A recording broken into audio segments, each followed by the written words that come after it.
Iglesia, que el Señor les bendiga.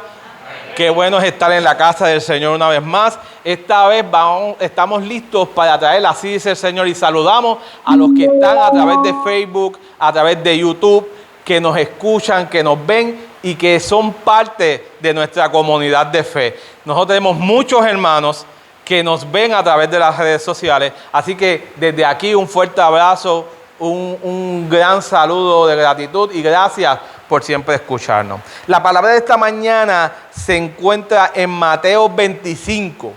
Mateo 25. Y también se encuentra, y si usted me da la oportunidad, también se encuentra en la segunda carta de los Corintios, capítulo número 3, versículos del 4 al 6. Yo voy a estar divagando y reflexionando acerca de estos dos pasajes de la Biblia, y les voy a pedir con todo amor y con toda paciencia que me escuchen esta mañana y que me permita a mí hablar algunas cosas que yo vi en un pasaje que habla sobre la venida del Señor, pero que no voy a hablar sobre la venida del Señor.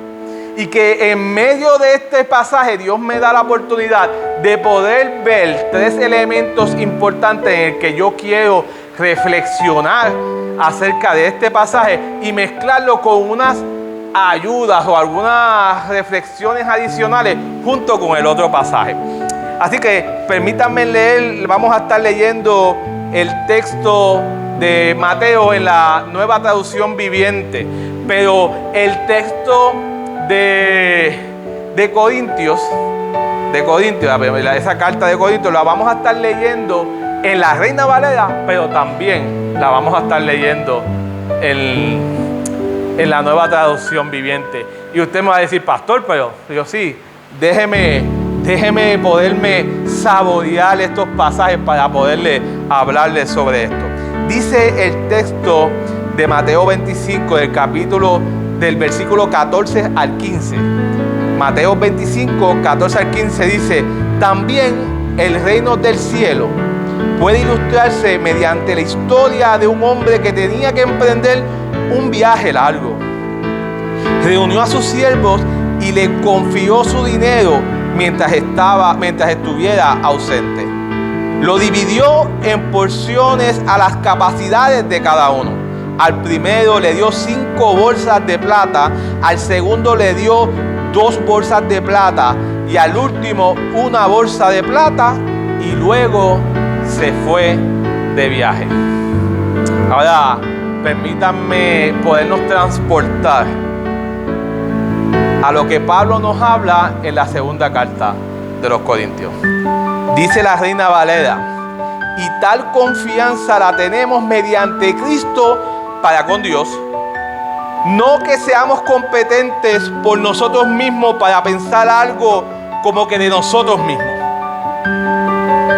sino que muestra que nuestra competencia proviene de Dios, el cual asimismo nos hizo ministros competentes de un nuevo pacto, no de la letra, sino del Espíritu, porque la letra mata, mas el Espíritu vivifica. Déjenme ahora leerlo en la Nueva Traducción Viviente. Dice: estamos seguros de todo esto debido a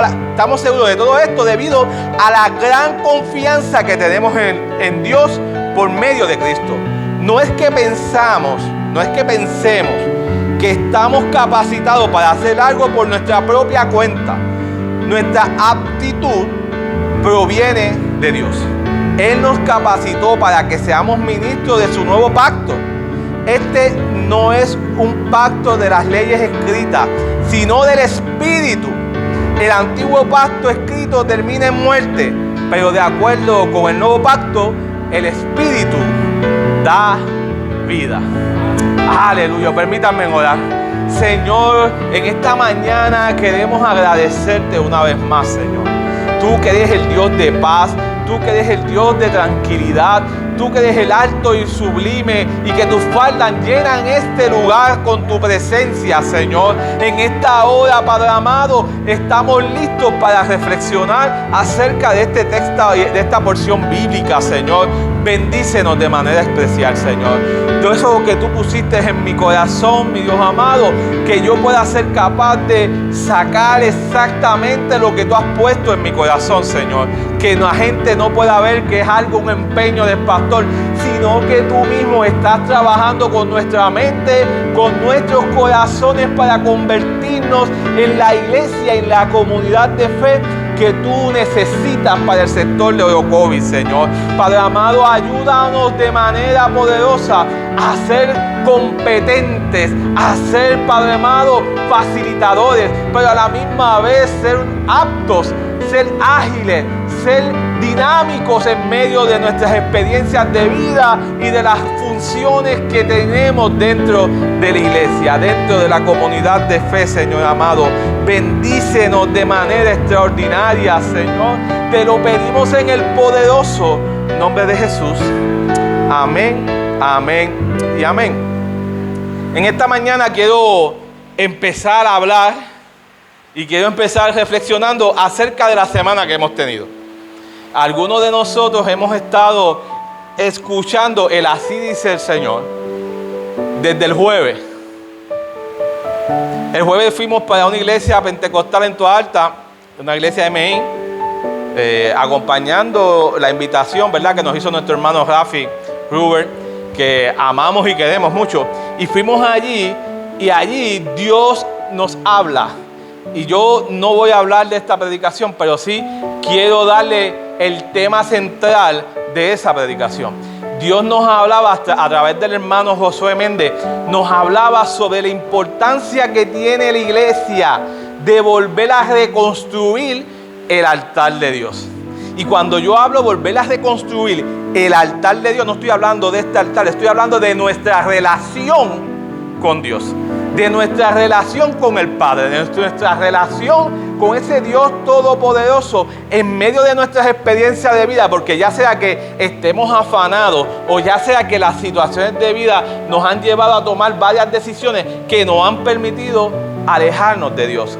Y a través del texto que Josué utilizaba, nos hablaba y nos hacía referencia a volver a reconstruir ese altar, a volver a ponerle esas piedras en ese altar correctamente y para que el fuego del Señor vuelva a estar en nosotros, para que esa experiencia del Espíritu Santo pueda estar en medio de nosotros, porque el Espíritu Santo ya había habitado en nosotros, ya sobre nuestro altar había habido un Dios, pero que con las cosas que habían pasado habíamos eliminado quizás piedras, quizás no estamos haciendo las cosas correctas y ese altar se había afectado en el caminar. Así como los veo absorbiendo eso, nosotros estábamos absorbiendo eso el jueves. Pero el viernes nos tocó ir al retiro de jóvenes, el campamento de jóvenes, en donde Axel Pérez nos hablaba también sobre la relación que tenemos con Dios. Esa relación le hablaba a los jóvenes y también le hablaba a los adultos que estábamos allí, porque yo también recibí palabra del Señor. Y hablaba sobre esta relación que nosotros tenemos que tener con Dios, que a veces pensamos que Dios no es capaz de llegar hasta algunos asuntos específicamente que están en nuestro corazón y en nuestras vidas, pero que Dios está dispuesto a revivir, a sanar y a restaurar algunos asuntos que hemos pasado desapercibidos, inclusive algunos asuntos que se han anidado en nuestro corazón y en nuestra mente y que se han aferrado como un pecado que se ha arraigado a nuestra mente y a nuestro corazón, que necesitamos entregárselos a Dios para que Dios trabajara en ellos. Y los que no fueron, se perdieron también unas donitas de Krispy Kreme que tuvimos en ese día. Michael, lo siento. Así que él hablaba de esas relaciones tóxicas que tenemos nosotros mismos, no con la gente, sino que tenemos esa relación contigo mismo que son tóxicas. Conmismo. Hay cosas que tú haces conmismo, que son tóxicas para tu vida. Y Él nos hablaba de la importancia que era dejar esas relaciones. Pero esta mañana yo quiero hablarles bajo el tema que les decía. Un llamado para una iglesia que te tiene que convertir en una iglesia competente en medio de los tiempos que estamos viviendo. Así que quiero iniciar definiendo qué es competente. Quiero empezar a definir qué es competente. Y la palabra competente tiene que ver con ser adecuado o ser suficiente para hacer algo, para hacer una tarea. Y una persona competente es aquella que posee conocimientos y habilidades para desempeñar exitosamente una función o un rol, ya sea desde la perspectiva profesional, pero también de dentro de lo que es el ministerio en la iglesia. Así que varios sinónimos de esta palabra que está plasmada en muchos pasajes de la Biblia, le quiero decir que es una palabra competente, tiene que ver con ser apto, tiene que ver con ser eficiente, tiene que ver con ser eficaz, tiene que ver con ser idóneo para alguna tarea y tiene que ver con la capacidad. Tiene que ser una persona capaz de realizar la obra que el Señor ha depositado en nuestras manos. En la Biblia hay un sinnúmero de personas que yo puedo utilizar como ejemplo que fueron capaces de hacer lo que Dios le puso en las manos. Algunos porque en medio de su caminar fueron enseñados y diseñados por Dios para poder realizar la obra. Les hablo, por ejemplo, de Moisés. La experiencia de vivir Moisés en el templo fue una experiencia que a él después le cargó para poder ser apto y capaz para dirigir un pueblo en medio del desierto. Pero también hay un grupo de personas que podríamos hablarlos de ellos, que quizás no eran aptos. Pero en el trayecto Dios se encargó de modificar, de moldear y de construir un pensamiento, unas habilidades y un conocimiento para que pudieran emprender la obra que Dios ha trazado. Esas personas podríamos hablar de Moisés, podríamos hablar del mismo José que hablaba yo en mi predicación anterior, pero también podríamos hablar de Gedeón, pudiésemos hablar de Pablo, pudiésemos hablar de los discípulos, entre otros más, inclusive del más valor que tiene para nosotros como ejemplo, que es Jesús. Así que esto es bien importante que usted sepa, porque hay personas que no tienen las herramientas, ni tienen el conocimiento ni las habilidades, pero cuando Jesús llegó a la tierra y se encargó de sus discípulos, se encargó de crear una conciencia y de modificar unas conductas y de dirigirlos hacia un buen entendimiento y hacia un buen caminar, en sus experiencias de vida para hacer la tarea que Dios había depositado. Bueno, esta mañana hablábamos sobre esos datos desde el libro de Mateo. Y yo quiero reseñar que el libro de Mateo es bien importante, porque si hay alguien que habla sobre el reino de los cielos, es Mateo. Esa palabra, el reino de los cielos, usted la va a encontrar más de 20 veces en el Evangelio de Mateo. Porque Mateo estaba reseñando a través de la gente que le estaba escribiendo la importancia que era el reino de los cielos para esta comunidad. Así que en esta mañana es importante observar el contexto por el cual Jesús está hablando en esta parábola que yo les leí.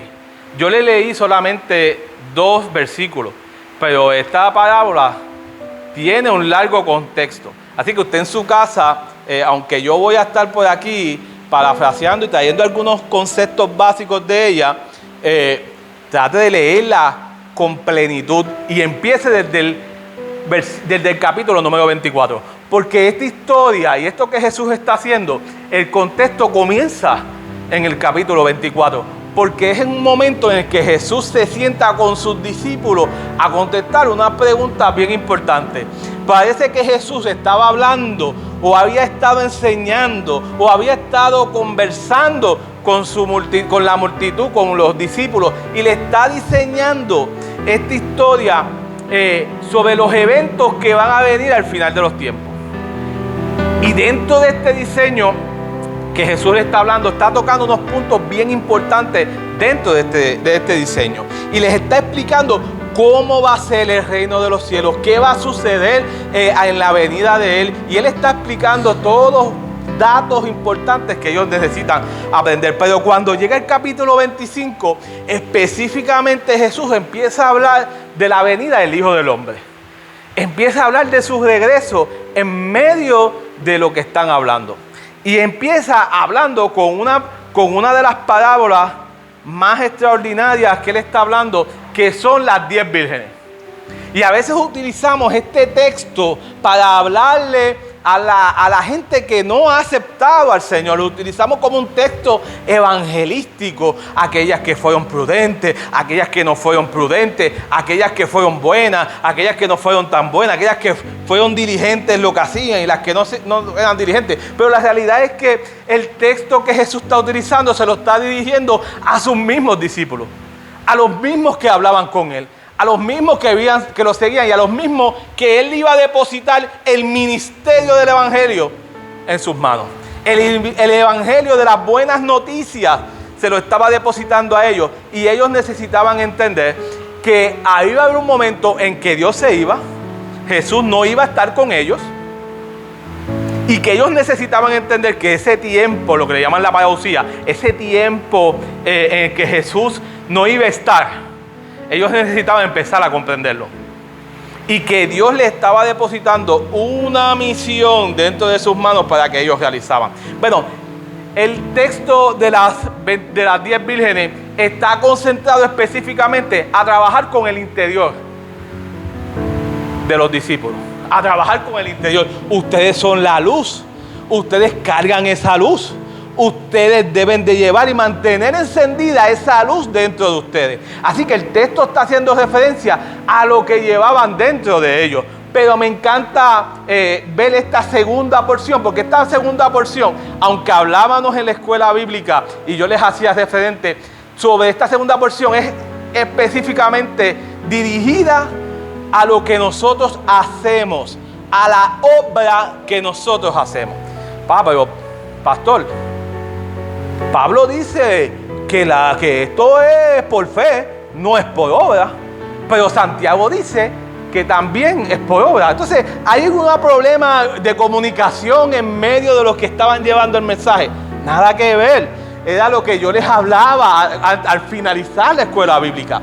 Pablo está diciendo, no es que tú tengas que hacer algo para ser salvo, pero como eres salvo, como ya eres salvo, las obras que haces las haces con el mismo amor, con la misma intensidad, a un Dios poderoso que nos bendice. Santiago afirma eso. Santiago está diciendo, no es solamente por fe, sino que también usted necesita hacer unas obras que son las que identifican la fe que usted lleva. Ahora bien, dentro de ese texto, y les traigo esta experiencia de la que les estoy hablando, es porque dentro de la iglesia, dentro de este lugar o dentro de cualquier otra iglesia, quizás en este lugar no, quizás en otro lugar sí, pero dentro de la iglesia se está armando una actitud de yo recibir mis necesidades por parte de Dios, Dios suplirme las necesidades por parte de Dios, y me hace ser una persona, un creyente competente, un creyente capaz de hacer algunos asuntos por los méritos que yo he cargado, por lo que yo soy. Hay personas que piensan que como yo soy el presidente de tal compañía, puedo ser el líder de adoración o puedo ser tal persona en otro lugar dentro de la iglesia. Y no importa lo que Pablo, ¿verdad?, nos está diciendo en el segundo texto que yo les estaba hablando. Pablo nos está diciendo, no importa cuáles sean tus habilidades, tus conocimientos, tus destrezas, eso que tú cargas, porque todo lo que tú cargas es que lo ha depositado Dios en ti. Ya sea que lo hayas adquirido naturalmente, o ya sea que lo hayas aprendido en el caminar con Dios, o ya sea porque el Espíritu Santo te ha dado dones y talentos para realizarlo. Lo importante es que esos dones y esas habilidades, en este contexto del pasaje de Mateo 25, Dios lo llama bienes. Dios lo llama bienes.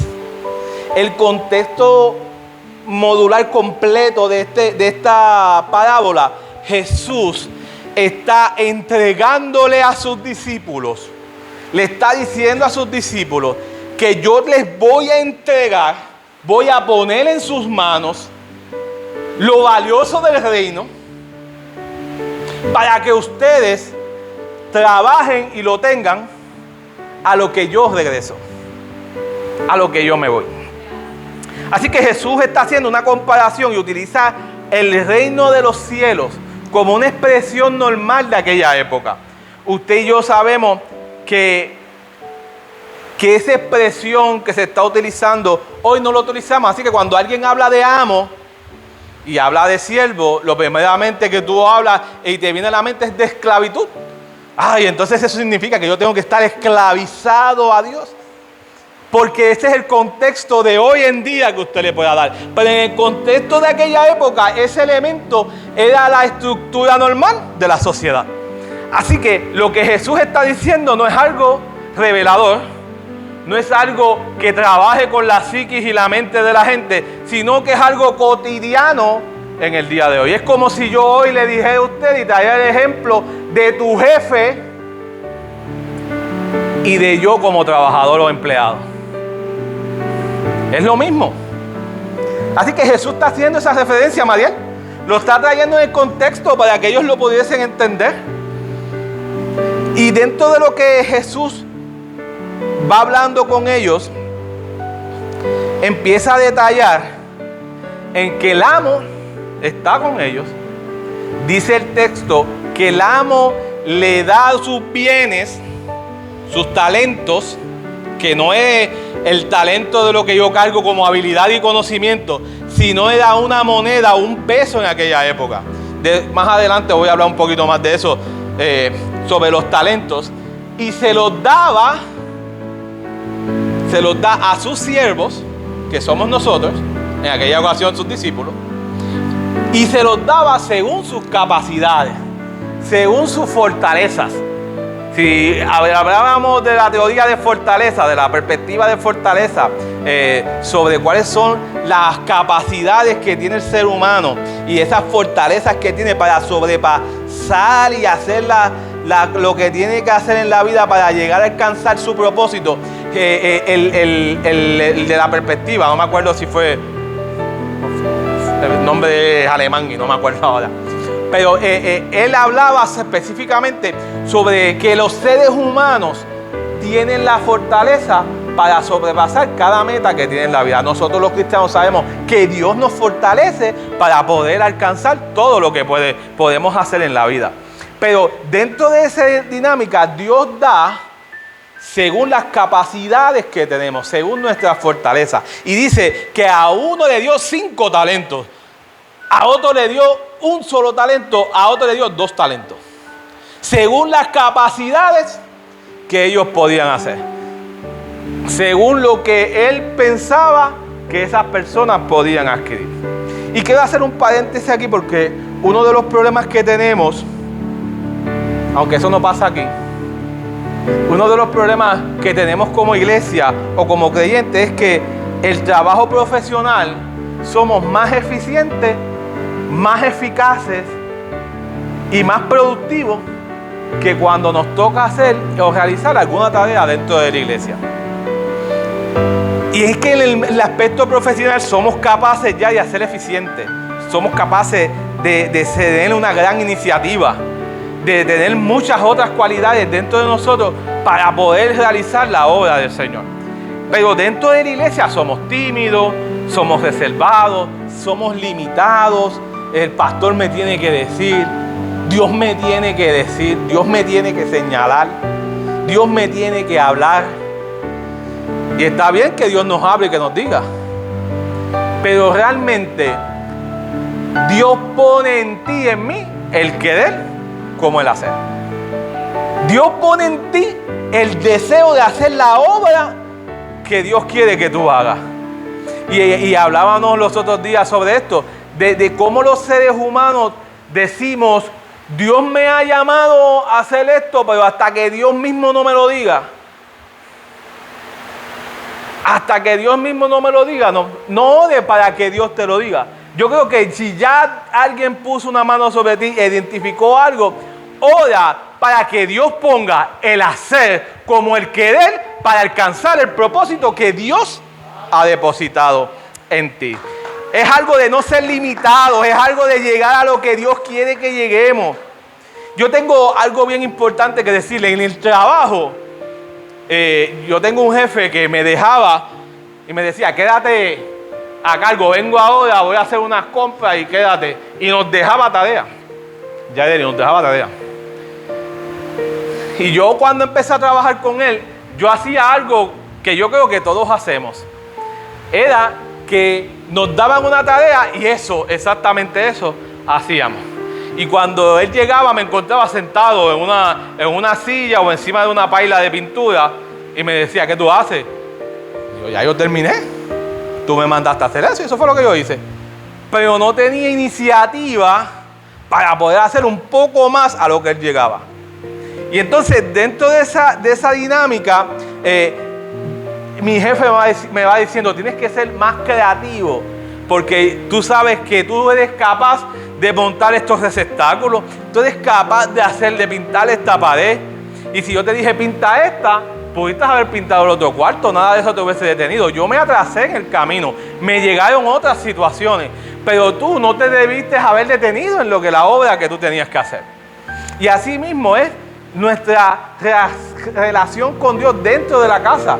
Usted y yo necesitamos tener la iniciativa y la creatividad de poder alcanzar algunos objetivos más que Dios nos ha puesto. Y dentro de este texto yo vi 3 cosas que... Déjeme volver al texto, espérate. Hay unos elementos importantes dentro de este texto. En primer lugar, habla de 3 siervos. 2 que hicieron un excelente trabajo y 1 que no lo hizo. Y aunque este texto, vuelvo y lo recalco, está hablando de la venida del hombre, la venida de Dios, pero te está reseñándose algo bien importante, es lo que hacemos antes de que llegue el Señor. Y es algo importante porque según este texto y esta palabra, dice que el Señor se va a sentar con nosotros. Bueno, a lo mejor lo haga parado, a lo mejor lo haga de una manera diferente, pero como yo mismo puedo imaginarme esta escena, viéndome en la sala, con el Señor allá en una sala, con un mueble cómodo, en donde el Señor me está sentando, me sienta allí y me habla con amor y con ternura, para decirme las cosas grandes y extraordinarias que Dios va haciendo conmigo. Y en medio de esa historia, me parece ver 3 elementos que yo quiero resaltar en esta mañana, que el Señor me ayude, 3 elementos importantes que usted y yo necesitamos ver. En primer lugar, Dios nos ve como colaboradores dentro del reino de los cielos. Este texto nos invita a que Dios no nos ve tanto como una persona en que tú vas a quedarte aquí y no vas a hacer nada, porque tú no eres necesario en mi reino. Tú no eres importante en mi reino. Dios no nos ve desde esa perspectiva. Dios nos ve como alguien que somos parte de su grupo, como alguien que es capaz de darnos tareas porque tiene la confianza en que nosotros podemos realizar esas tareas. Así que Pablo nos dice en la primera carta a los Corintios 3:9, dice, porque nosotros somos colaboradores de Dios. En medio del reino de los cielos, usted y yo colaboramos con el Señor. Trabajamos con Él para que el reino de los cielos se cumpla en este lugar. Número 2. Dios nos entrega bienes. Dios nos entrega los elementos importantes dentro de su reino. Así que Dios nos entrega dones y talentos para que los pongamos en práctica en el reino de los cielos. Y yo quiero hablarle ahora sí sobre lo que es un talento. Un talento en aquella época era un peso de medida. Por ejemplo, usted va a Apocalipsis, usted va a ver que en Apocalipsis 16, el autor de ese libro nos habla sobre que los granizos pesaban un talento. Y un talento aproximadamente pesaba 125 libras romanas. Sin embargo, aquí específicamente en este pasaje no significa la medida del peso, sino que significaba una moneda. Ya sea ese valor cambiaba dependiendo si la moneda era de oro, si estaba hecha en cobre o si estaba hecha en plata. Y entonces este talento, el talento que está hablando, valía 6,000 dinarios. Y sabemos que un dinario significaba el trabajo de un soldado, de un jornalero. Así que estamos hablando aproximadamente que lo que Dios está depositando en la iglesia, está depositando en sus discípulos a través de esa parábola, es una riqueza inmensa, que lo que me da a mí a entender es que no está entregándole dinero a la iglesia, sino que le está dando algo de valor a la iglesia. Le está dando algo de propiedad a la iglesia. Ya sea que usted lo haya adquirido porque esos talentos quizás representen para nosotros habilidades, quizás representan oportunidades que Dios ha depositado en ti, quizás representa el conocimiento, quizás representa algún ministerio o quizás representa alguna tarea dentro de la iglesia. Pero los talentos son capacidades que Dios ha depositado en ti y en mí.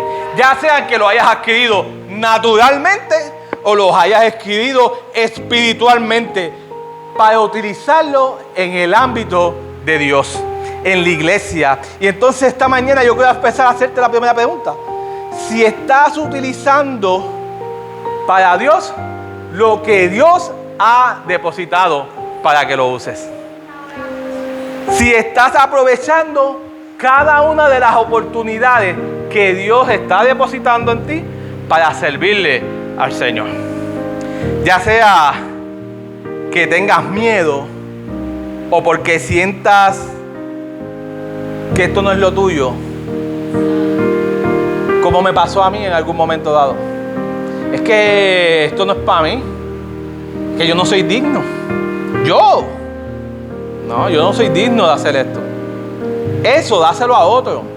Esas son las expresiones, ¿verdad?, que nosotros normalmente vamos a autorizar.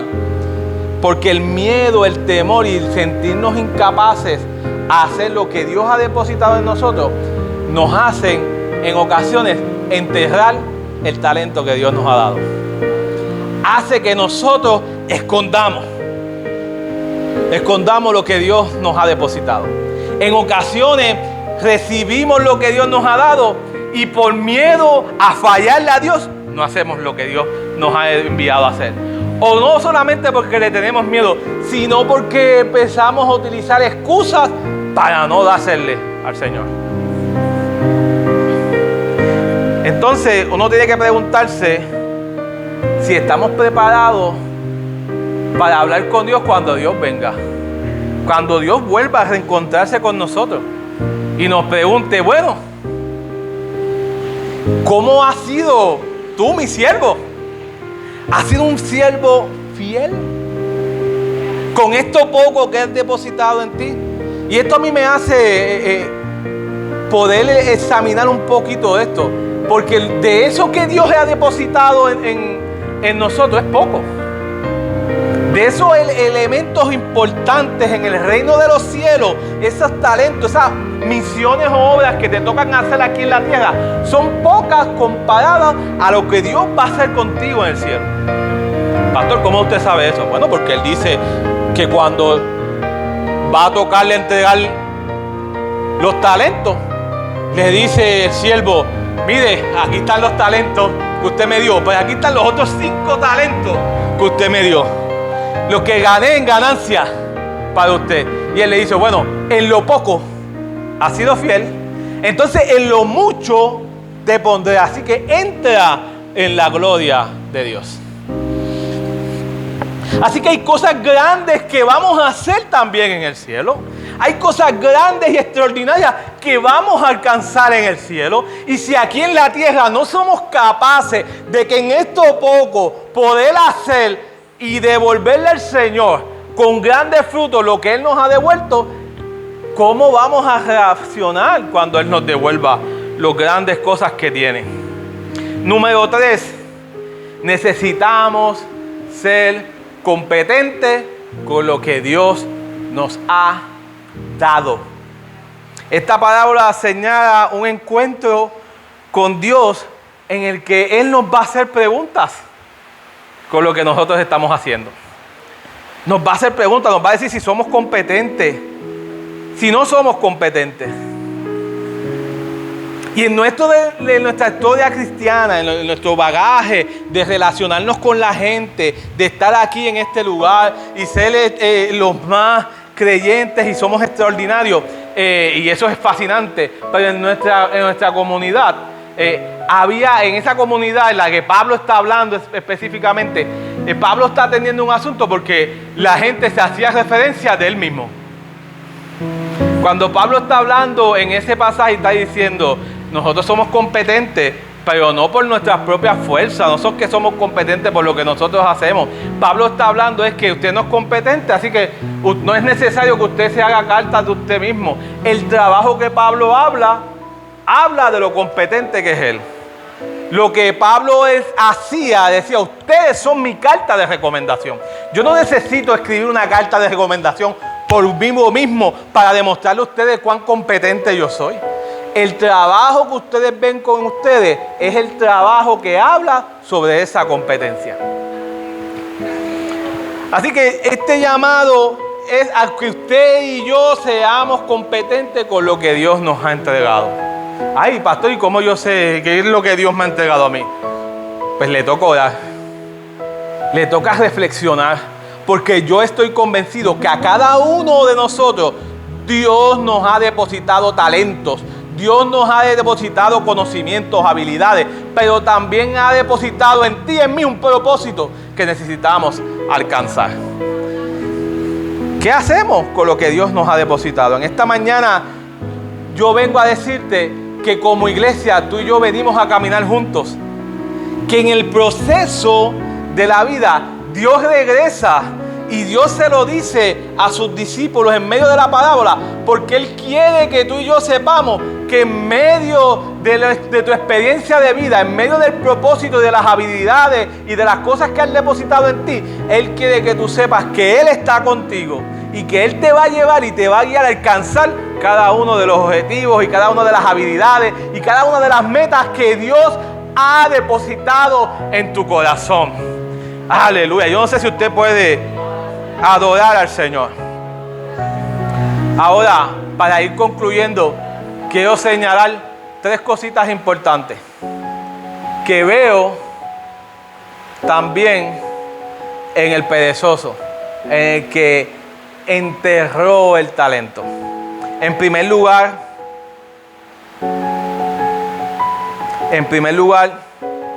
identifico eso. Fue perezoso, porque Dios le enterra su talento y le da un tiempo en el que se va y un tiempo en el que se atrasa, y en medio de ese atraso fue lento, fue perezoso, vio los detalles, él fue detallista, porque él sabía que este hombre se iba a molestar, él sabía que este amo al que le había dado el depósito se iba a molestar si lo perdía, por eso él lo entierra. Bueno, y no es, déjame decirle, eso de enterrarlo no es nuevo. ¿O acaso los piratas no enterraban los tesoros? Pero el enterrar los tesoros, enterrar los talentos, no produce algún bien. Así que en medio de esta experiencia de vida, el ser perezoso no es elemento correcto. No es una característica interesante para el reino de los cielos. Número 2, yo veo que no tuvo tampoco iniciativa, porque conociéndolo pudo haber tenido la iniciativa de hacer algo. Así que es interesante e importante que usted y yo tengamos iniciativa en medio de las experiencias correctas. Y número 3, identifico que necesitamos ser más detallistas en lo que hacemos para el Señor. Es poder ver todo, la amplitud del asunto, ser capaces en que yo puedo ser detallista, y no estoy hablando de regalar cosas cuando hablo de detallista, sino en que en medio del propósito y la visión puedo hacer y decir, yo puedo alcanzar, si hago esto, puedo alcanzar hasta acá. Si yo adelanto, María, a veces uno dice, si yo adelanto esto, mañana tengo menos por hacer. Y no, el perezoso o el que no tiene iniciativa, normalmente ve los asuntos y dice, yo hice esto, así que mañana voy a poder hacer otro 90%. Yo hice hoy el 10%, pero el otro 90% lo voy a poder hacer mañana. Cuando no puede decir, bueno, puedo hacer el 30 hoy, quizás el 70 mañana, y uno estar más cómodo. Así que yo creo que esa es una de las competencias que vemos. Y en último lugar, las excusas. Mire, las excusas lo único que hace es satisfacerlo a usted. El que enterró los talentos utilizó las excusas. Pero es que yo sé cómo tú eres, yo sé que tú te vas a molestar y no importa lo que yo haga, tú te vas a molestar.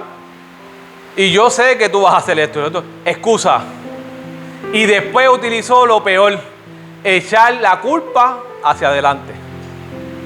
No, lo que pasa es que tú tienes la culpa. Lo que pasa es que como tú eres así.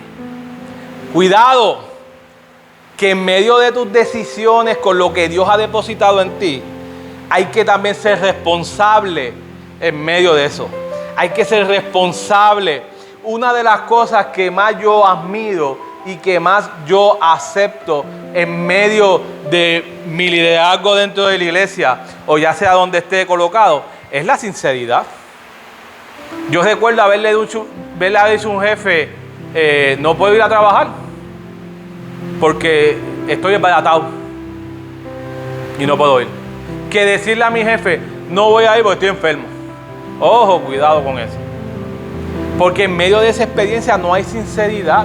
Y si te cogen ya no tienes más credibilidad en medio de la experiencia. Que el Dios que lo sabe todo, no le vengas con excusas. Que se muere tu credibilidad en medio de la experiencia de vida. Así que, como yo no puedo terminar este sermón diciendo 3 cosas graves sin sanarlas, déjeme darle 3 cosas en las que usted se debe de concentrar para ser más competente. En primer lugar, enfócate en las habilidades que tienes.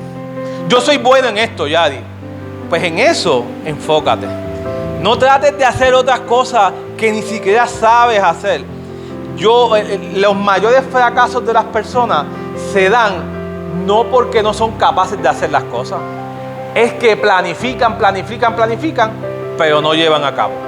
Viven la vida creciendo planes en su mente, pero son incapaces de implementar los planes que han trazado. Te lo dice alguien que está trabajando con su peso, que ha dicho que no va a comer mantecado Baskin Robbins unas cuantas veces, pero estoy convencido de que hoy Dios me va a llevar a Baskin Robbins a comer.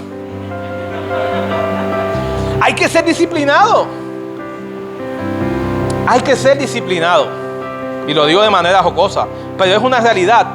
Si tú puedes, a veces nosotros alcanzamos en rebajar 100 libras, pero si te enfocas en rebajar 10 este mes, y luego te enfocas en rebajar las próximas 10 el próximo mes, y luego te enfocas en rebajar las próximas 10, en 10 meses has logrado rebajar las 100 libras. Pero estamos enfocados extraordinariamente en las 100, en lo grande, que no tenemos la habilidad para poder alcanzar lo grande. Y terminamos ni haciendo el propósito de Dios, ni haciendo los planes que tú tienes para tu vida.